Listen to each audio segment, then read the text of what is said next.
Abre aí Gálatas 6. Glória a Deus. Abre aí no livro de Gálatas, capítulo 6.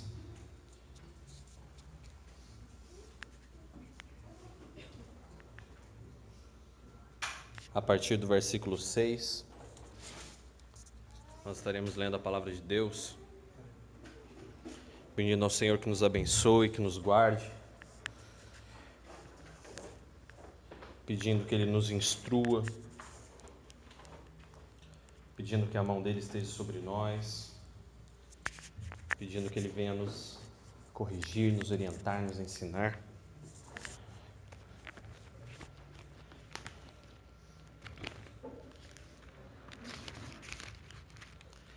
Gálatas capítulo 6,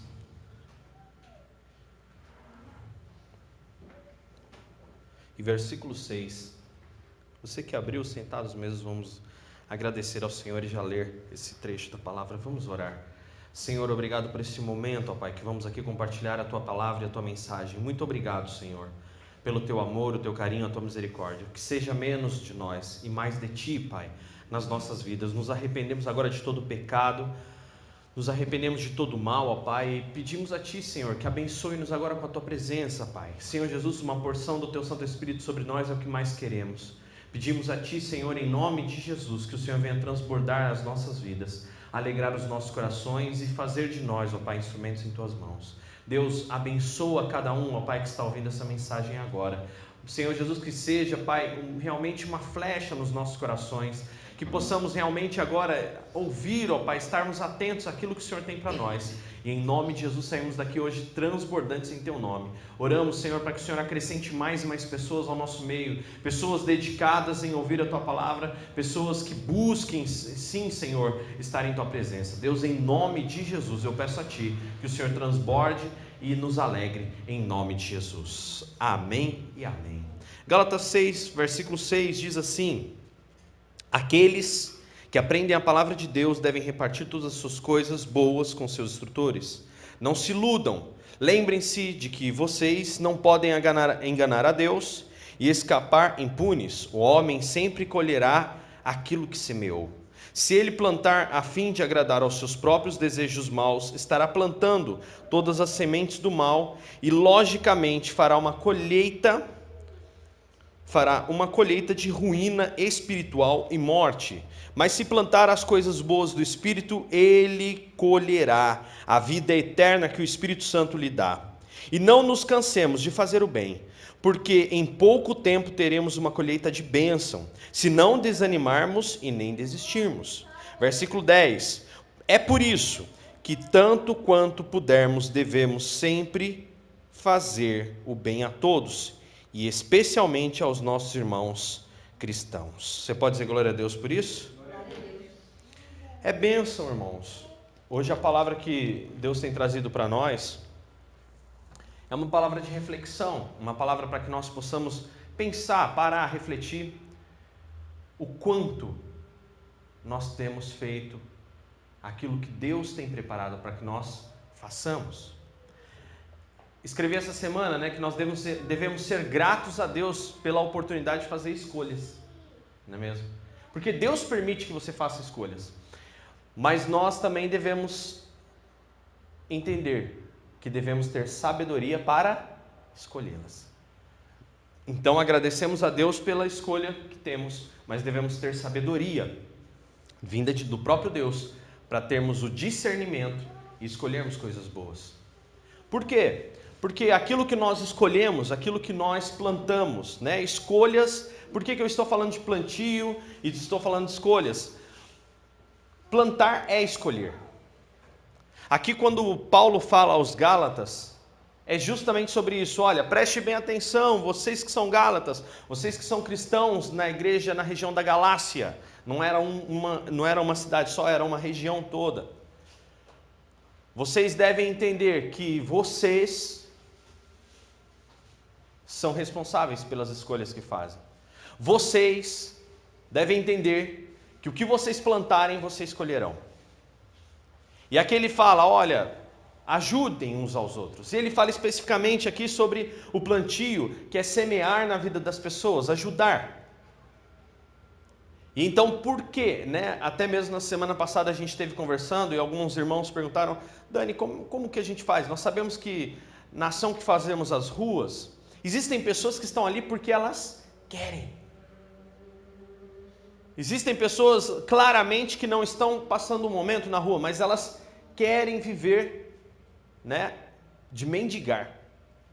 Como fazemos? É simples, o que temos feito. Levado comida e ajudado a esses. Por quê? Porque uma coisa que é importante no plantio, e uma coisa que é importante nas escolhas, e uma coisa que é importante quando você ajuda, é que independente se aquela pessoa vai usar para o bem, se aquela pessoa vai usar para o mal, aí já é um plantio dela, não o seu. O seu plantio acaba quando você entrega. Vamos falar sobre plantar. Quem planta, planta uma semente. Quem planta, planta uma muda, coloca uma planta, uma flor, mas principalmente uma semente. No reino de Deus a gente fala muito sobre semente. Semente é algo destinado para a morte. Semente, como a gente já aprendeu, é algo que ela nasceu para morrer. Então, muitas pessoas pregam lei da semeadura nas finanças, né? Que você tem que ofertar, que você tem que dar, porque morreu para você, nasce para Deus, é uma semente que vai frutificar. Mas no reino de Deus não é só financeiro. No reino de Deus é tudo. Tudo quanto vocês fizerem, olha o que Jesus diz, se eu não me engano, em Lucas. Tudo quanto vocês fizerem aos outros, alguém fará a vocês. Por quê? Lei da semeadura. Como vocês esperam que as pessoas vos amem, ame a elas. Ainda esses dias estava conversando com algumas pessoas, alguns amigos que estão tendo problemas de volume com a vizinhança e tal. E aí eu citei o exemplo nosso, né? Que a gente teve uma época problema de volume com a vizinhança. E diferentemente do que muitas pessoas falam, não, esse vizinho é chato mesmo, tem que largar. Não, não é chato. Espera aí, o que eu vou plantar com essa pessoa? Se eu plantar o silêncio, automaticamente eu vou ter o silêncio dele. Mas se eu plantar o amor, existe lei contra o amor, irmão? Não existe. Existe lei contra o perdão? Não existe. Então o que acontece? Aí eu peguei e falei, olha, uma vez eu fiz isso, a vizinha foi lá, deu barraco, virou as costas, foi embora. Na semana seguinte eu não pensei duas vezes, fui lá, bati na porta dela e falei, desculpa, eu não vim aqui para te atrapalhar, eu vim para te ajudar. Então eu quero que você me diga no que está te incomodando e eu vou mudar para você. E contei aquele testemunho e que a gente sabe, né, que pouco tempo depois a vizinha se converteu.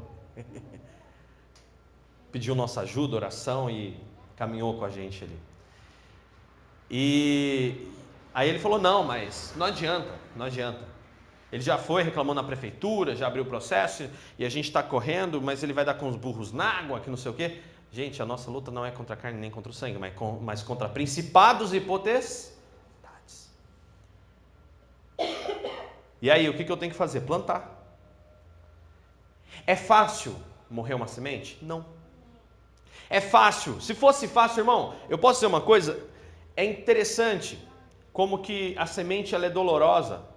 E principalmente no campo das emoções. Às vezes você tem que semear. E existem árvores, como eu sempre falei, essa lei da semeadura. Se você quer, quanto maior a árvore, mais bonita, mais frondosa, o fruto mais gostoso você quer, a semente também demora mais para germinar. Você vai precisar semear mais tempo. Você vai precisar mudar mais coisas, você vai precisar plantar muito mais, você vai ter que cuidar muito mais, você vai ter que fazer com que aquela árvore cresça, como o exemplo do abacateiro, né?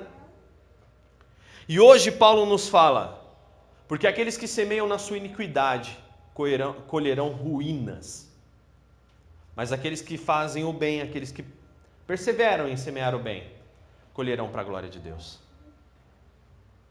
E aí, uma palavra muito simples, uma palavra muito objetiva, mas um questionamento muito intrigante. O que eu tenho plantado? Eu tenho o meu negócio? Eu tenho o meu negócio? O quanto esse negócio tem sido para a glória de Deus? O quanto ele é somente um pretexto para que almas sejam salvas? Eu tenho um emprego.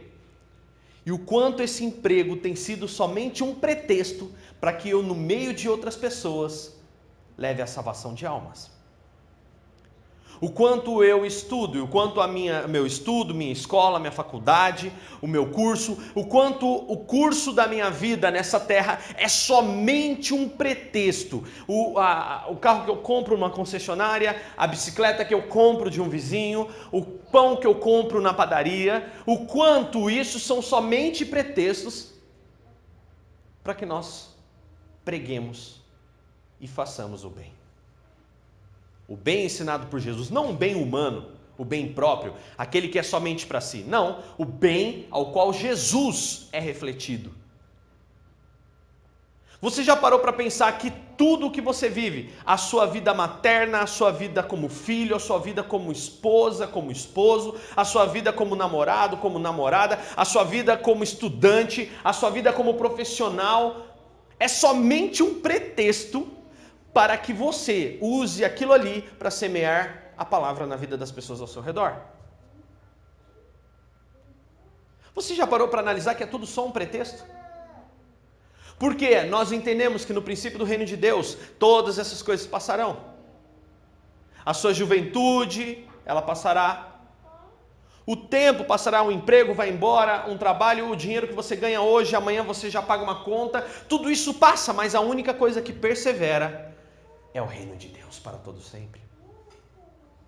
E o quanto nós entendemos que todas as circunstâncias na nossa vida, o quanto você entende que isso é só um pretexto para que Deus seja glorificado em quem você é. Para que Deus use a sua vida, para que você plante alguém. Plante o reino de Deus sobre a vida de alguém. Plante a salvação, para que você realmente chegue e, puxa vida, eu tive uma grande oportunidade. Lembre-se que devemos agradecer pelas escolhas que Deus nos permite fazer, mas devemos escolher com sabedoria. Eu posso escolher estar no meu serviço e ser o agente secreto. Eu posso escolher ter a minha empresa, mas aqui não tem nada a ver com o reino de Deus. Eu posso escolher estar no meu trabalho, na faculdade, na minha família e eu ser o agente secreto do reino de Deus. Ou eu posso escolher ser uma pessoa que com a minha atitude, com a minha forma de perdoar, com a minha forma de olhar, com a minha forma de deixar certas atitudes, demonstrem que o reino de Deus é real. Que eu encontro a oportunidade de falar, ei, você sabia que Jesus ama você? E eu uso essa oportunidade. Estamos colhendo e plantando a todo instante. Estamos plantando para colher futuramente. Ainda ontem e até na semana que vem eu vou estar falando sobre isso. Novamente aquela pregação, por que queremos ir para o céu? Que é uma pregação que nos sacode, que nos questiona se estamos realmente perdendo tempo ou ganhando tempo aqui. E faz com que a gente dê de frente com as nossas mazelas. E ontem eu estava comentando isso ainda com o Renan, sobre essa questão do quanto nós estamos usando o nosso trabalho, a vida, a faculdade, os nossos relacionamentos, realmente como um pretexto, somente para pregar o reino de Deus. Olha o que Jesus fala, olha, em todo momento, orai sem cessar. Estar em oração sem cessar é a mesma coisa que você estar em conexão direta. Como eu oro sem cessar? Você a todo momento está com a sua cabeça, a sua mente conectada ao reino de Deus. Você busca conversar com Deus a todo momento porque você sabe que depende disso. Se você entende que o seu trabalho, se você entende que a sua vida, se você entende que os seus propósitos, se você entende que as suas coisas que não são suas, e Salmo 24 deixa muito claro que tudo que existe na terra e os seres que nela habitam pertencem a Deus, mas se você entende que as coisas que você governa, permitido por Deus, são simplesmente um pretexto para te colocar em lugares para que a glória de Deus seja manifesta, você vai buscar andar em conexão 24 horas. Porque se surgir uma oportunidade, por menor que seja, você desejaria não perdê-la. Oportunidades que duram talvez um segundo. Um muito obrigado, Deus te abençoe. Um olha, vai em paz, Deus te abençoe. Você está pregando o reino de Deus.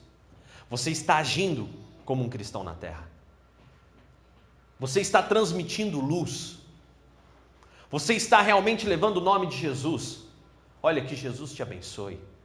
Obrigado pelo pão. Bom dia para vocês. Uma alegria sem igual. Uma das grandes características desde o povo hebreu, quando foi liberto da escravidão, e aqueles que realmente viviam o plano de Deus para as suas vidas, uma marca evidente da presença de Deus era a alegria deles. Era impressionante como que um povo, mesmo escravo, ainda antes de ser liberto, era um povo diferenciado, alegre, um povo que uma boa parte, aqueles que eram verdadeiramente servos de Deus, encontravam alegria porque a esperança deles não estava na circunstância que eles estavam vivendo, mas sim na visão que eles tinham do que vinha pela frente. Qual a visão que você tem do que vem pela frente? A visão que você tem do que vem pela frente impacta diretamente a forma como você reage hoje. Se você tem visão de que a sua família será salva, hoje você começa a descansar e reagir com paz. Se você tem uma visão que lá na frente Deus está cuidando das coisas, hoje você começa a dormir melhor. Se você tem uma visão que você pode ser uma melhor pessoa, a imagem de Cristo, hoje você começa a descansar com relação às suas mazelas, porque você vai caminhar esse caminho. Você vai plantar hoje, porque você tem uma visão de que no futuro há uma grande árvore neste lugar. Sobre a sua vida, o quanto nós temos plantado para o reino de Deus, o quanto nós temos feito o bem, sem olhar a quem. Veja o que Jesus fala, hein? E precisamos estar muito atentos a isso. Senhor, em Mateus 25, se eu não me engano, Senhor, qual a diferença entre as pessoas do teu reino e as pessoas que não são do teu reino? Entre ovelhas e bodes, e carneiros e ovelhas. Aquele que quando eu estive enfermo, aquele quando eu estive com fome, aquele que quando eu tive sede, aquele quando eu estive nu, aquele quando eu estive preso, aquele quando eu estive no hospital, foram me ajudar, me visitar, me deram de comer, me deram... Mas Senhor, quando que fizemos isso ao Senhor? Quando você fez a qualquer um desses pequenos, vocês estariam fazendo a mim. Então, uma coisa que eu ouvi o Bono falar, e é muito verdade: Deus está conosco na nossa casa, deitado debaixo do nosso edredom quentinho, sentado na sala assistindo uma Netflix? Ele pode estar. Mas nessa chuva que está caindo hoje, Deus está com cada morador de rua, debaixo de uma marquise? Certamente Ele está. Eu não tenho dúvida alguma que Ele está. Porque nós é quem nos tornamos independentes da força divina de Deus. E embora muitas pessoas que estão nas ruas não creiam, Deus olha por cada um deles nesse momento. E cabe a nós sermos um instrumento de Deus e dar de comer a estes, dar uma roupa para estes. Isso eu estou falando em prática. E eu também trago para o campo da fé. Eu trago também para a área em que você, na sua vida, você, com as suas atitudes de oração, você consegue fazer isso. Plantar e colher segundo a vontade de Deus. Ainda essa semana eu estava falando, ainda ontem falei com o Renan também sobre isso, que ele falou sobre o nosso propósito de 5 minutos, não é mesmo? Faz 2 semanas que eu não cobro e um monte de gente parou de novo. Eu vou voltar a cobrar e eu não vou agora, eu vou colocar um despertador no meu relógio para não deixar mais de cobrar os 5 minutos de vocês. E eu vou começar a aumentar, de 60 e 60 dias, ó, estou sendo bonzinho, hein? De 60 e 60 dias eu vou aumentar. Até o dia que eu chegar bem velhinho e falar, vocês já oraram 3 horas por dia hoje? Nem que vocês orem 24 horas. que isso se torne um hábito na vida de vocês. Que vocês plantem isso de uma forma sábia. Existem muitas coisas que querem te impedir de criar a rotina de oração. Mas é importante que você crie gatilhos, crie momentos, que você crie circunstâncias, crie isso na rotina. Sabe aquela coisa, você tem uma rotina, se você não tem, estabeleça uma rotina, faz bem. Faz com que você construa hábitos. E olha que coisa interessante, se você quer fazer uma boa plantação, crie, insira hábitos. Eu levanto, eu tomo café, eu faço isso, eu faço... Epa, peraí, tem uma janelinha aqui que eu posso tirar 5 minutos e ler a Bíblia por 3 minutos e orar por 2. Eu posso fazer isso no espaço do meu café. Então, se é todo dia, encontre algo que você faz todo dia. Você toma banho todo dia no mesmo horário? Se você faz algo todo dia no mesmo horário, então naquele horário, encaixe uma oração. Porque você vai, antes de tomar o banho ou depois que sair dele, você vai lembrar de dobrar o seu joelho e fazer o que você tem de fazer. Faça isso por 3 semanas, faça isso por 3 meses. E você terá alcançado um hábito sadio. Isso é ciência. Mas é necessário ser firme e constante, como diz a Bíblia. E aí? Será que temos sido merecedores do que colhemos? Deus é justo. Eu ando muito requenguela. Deus é justo. Sim, Ele é justo. Mas se fosse melhor, irmão, como você seria? Como você faria? O que você plantaria? O que você está plantando? Deus é justo? Vai falar que Deus não é? Ele é. Mas tem coisas que eu não entendo. Então, saiba. Deus está me construindo, né? A gente canta aqui. Saiba, Ele está construindo. As situações vêm para realmente te colocar à prova e ver o quanto você mudou ou não. Ainda ontem, conversando com diversas pessoas, ontem, anteontem e durante essa semana, eu até falei assim, olha, onde você errou da primeira vez? Eu errei nisso, eu tive essa atitude errada. E na segunda? Eu fiz a mesma coisa. Você está esperando a terceira fazer a mesma coisa, não mudar a sua postura para que algo te aconteça?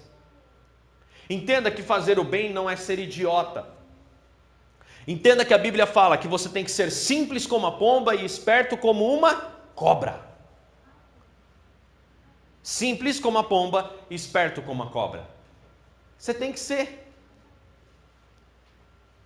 Então você deve ajudar as pessoas que estão na rua. Mas você de forma alguma vai pegar uma pessoa dessa e colocar dentro da sua casa para morar com você. Você não tem condições de fazer isso. Você tem um albergue, você tem uma associação, você tem profissionais, psicólogos, enfermeiros para cuidar, de repente, dessa pessoa, pessoas que cortam cabelo, você tem? Não tem. Então, ser simples como uma pomba, nesse exemplo, é você ir lá e dar comida. E ser astuto como uma serpente, é você olhar aquela situação e orar por ele. Indicar para uma entidade, mas não trazer para sua casa. Me leva para sua casa. Eu não posso. Eu não tenho condições. Mas eu conheço pessoas que se chegar alguém e falar, bota, nossa, a obra de Deus. Seja astuto como uma serpente. Cuidado que você está plantando.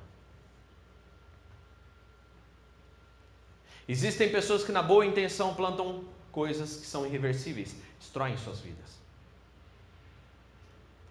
Escolha a semente que você está plantando. Tanto no campo material quanto no espiritual. Tanto no campo familiar, quanto nas emoções, quanto no campo social, nas amizades, nos círculos. E assim você vai começar a entender. Lembre-se dessa frase, é uma dádiva de Deus e somos gratos por podermos fazermos escolhas, mas devemos escolher com sabedoria.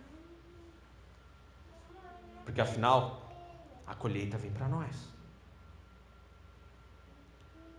O que é fantástico e o que é maravilhoso é que Deus nos permite fazer escolhas e quando a gente conta com a ajuda dele, não é o nosso peito que está na reta, não é o nosso eu que vai levar paulada, é o próprio Deus quem zela por ti. É o próprio Deus quem cuida de você, porque você ora e fala: Deus, eu vou tomar essa direção, porque eu estou orando e eu sinto paz nisso e eu acredito que o Senhor tomaria essa decisão. Me dê discernimento. Lembre-se, a palavra discernimento é diferenciar. Deus, me permita diferenciar, encontrar a diferença entre uma escolha e outra. Senhor, me dê discernimento para que eu possa enxergar a melhor oportunidade entre o emprego A ou B. Para que eu enxergue todos os níveis, o que me agrada e o que me desagrada, o que vai ser um benefício e o que será uma luta, talvez, uma dificuldade. Porque como a gente sabe, todo plantio, toda colheita, aliás, todo plantio, toda escolha que você vai fazer, tem os seus prós e os seus contras. Tudo tem perdas e ganhos, não tem como, gente. Tudo tem perdas e ganhos. Então discernir é você olhar para essas opções e entender o que é perdas e ganhos. E dentro dessas perdas e ganhos, será que Cristo faria a escolha que você está fazendo? Será que Cristo estaria disposto a sofrer e perder o que está perdendo pela escolha que está fazendo?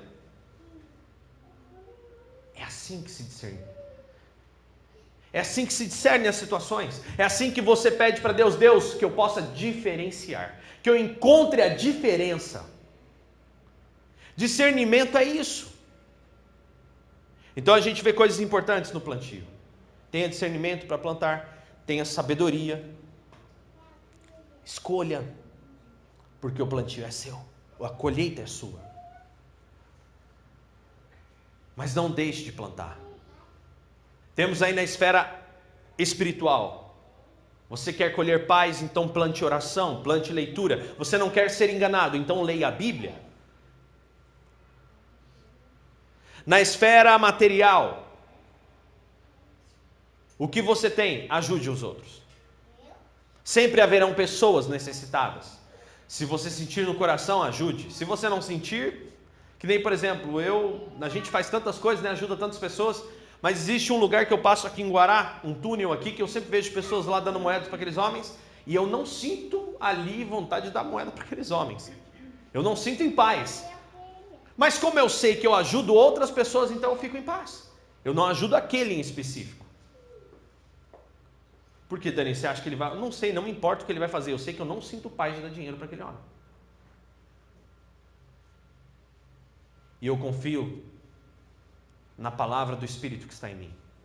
Eu confio, não na minha intuição, mas eu confio. Porque eu olho aquela situação, eu vejo aqueles homens e eu acho... Não, quem acha não tem certeza. Eu acredito que Jesus não daria.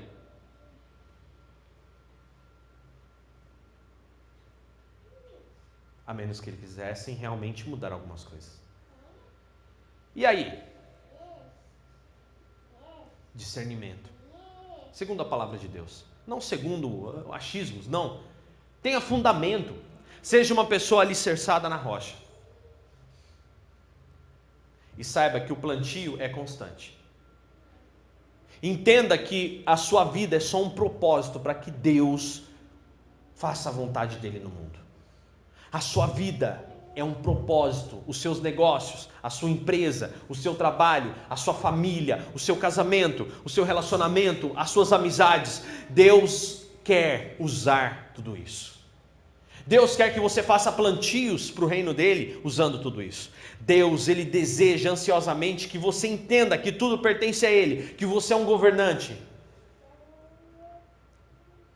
E que na verdade tudo é só um pretexto para que Deus use a sua vida. Hoje, o quanto nós temos usado o pretexto do trabalho, o pretexto da família, o pretexto do relacionamento com os filhos, o pretexto do relacionamento com os pais, para plantarmos o reino de Deus nas pessoas, na esfera espiritual, na esfera material. O quanto temos um vizinho chato e abraçamos e pedimos perdão, porque simplesmente aquele incômodo foi um pretexto para que ele saiba que Jesus é na minha vida. Gostaria que você ficasse de pé.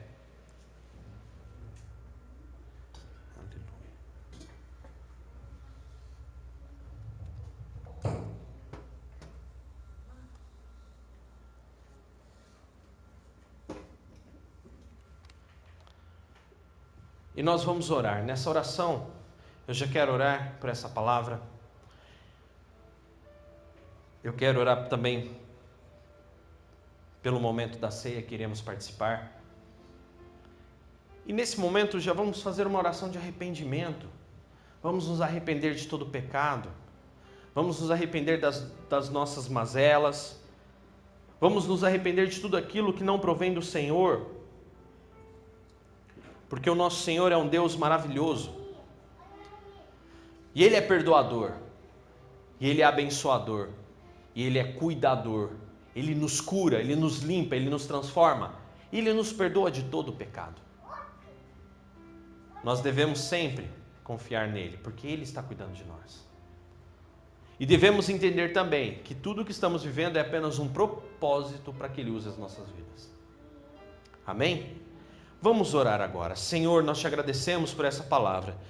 Deus, é em nome de Jesus que nós hoje ministramos aqui, agradecemos a Ti, Senhor, porque o Senhor usa as nossas vidas como um propósito para que o Teu nome seja glorificado. Deus, perdoa os nossos pecados, nos arrependemos, essa é a palavra que sai da nossa boca, arrependimento. Há um arrependimento sincero dentro de nós e que clamamos a Ti, Senhor, porque precisamos tanto de Ti, precisamos tanto que o Senhor venha, Deus, sobre a nossa vida e mude o nosso pensar, mude o nosso falar, mude o nosso agir, mude-nos, Senhor, por amor do Teu santo nome. Deus, é em nome de Jesus que eu peço a Ti, que ajude a cada um dos meus irmãos que aqui estão, a serem cada vez mais instrumentos de Tuas mãos e serem realmente reflexo da Tua glória. Pai, eu peço a Ti que abençoe as nossas vidas, que prospere-nos na Tua palavra. Prosperidade para nós é a Tua unção, prosperidade para nós é a Tua graça, prosperidade para nós é sermos servos, ó Pai, preenchidos da Tua bênção. Pai, em nome de Jesus hoje eu oro a Ti, peço a Ti que abençoe as nossas vidas hoje com a Tua presença. É isso que queremos e é isso que nos importa. Inunda o nosso ser agora, Pai. E, Senhor, que nós entendamos que tudo que temos vivido é simplesmente um propósito. Aonde estamos é simplesmente Senhor, estamos ali porque o Senhor tem um querer, ó Pai. Algo, o Senhor tem para nós ali onde estamos trabalhando, nas nossas empresas, no nosso negócio, na nossa escola. Senhor, algo o Senhor tem para nós e o Senhor quer usar as nossas vidas. Então, Senhor, que nós enxerguemos essas oportunidades. Já agradecemos por essa oportunidade, mas, Senhor, nos instrui em sabedoria, nos dê discernimento, Senhor, para que nós possamos aproveitar essa oportunidade, ser uma flecha do Teu Evangelho, Pai. Senhor, em nome de Jesus hoje, nos alegramos e agradecemos a Ti, Senhor, porque vamos participar dessa ceia, porque vamos aqui estar reunidos em torno, Senhor Jesus, dessa ministração, lembrando de Ti, ó Pai. Lembramos também daqueles que não estão aqui hoje. Senhor, esteja na vida deles, em suas casas, em sua família, em nome de Jesus, ó Pai, nós pedimos a Ti, e que o Senhor, ó Pai, esteja com cada um de nós, para a honra e glória do Teu santo nome. Em nome de Jesus nós oramos, em nome de Jesus nós agradecemos e Te bendizemos, Senhor, para a honra e glória do Teu santo nome. Muito obrigado, consagramos a Ti, ó Pai, esses símbolos, em nome de Jesus, amém e amém. Você pode aplaudir ao Senhor em nome de Jesus?